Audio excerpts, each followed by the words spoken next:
Skills. 3. Listen to whom giving a presentation on his tips for learning English well. Complete the listener's notes.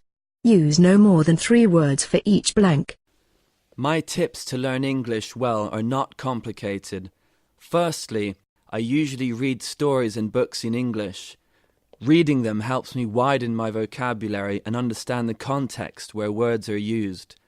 This way I can remember vocabulary longer and know how to use the words correctly. Secondly, to practice English grammar, I do lots of exercises from different grammar books.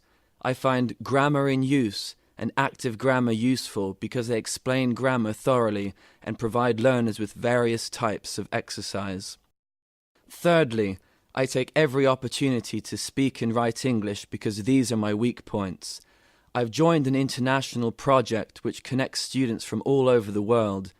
I've made friends with 4 students from the USA, Australia, France, and Egypt. We write each other emails and chat on Skype. That way, I can not only improve my English skills but also enrich my knowledge of different cultures. My last tip is to be self-confident.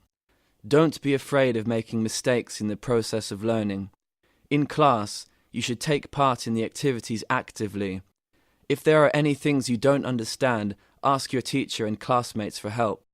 These tips have helped me to become a successful English learner.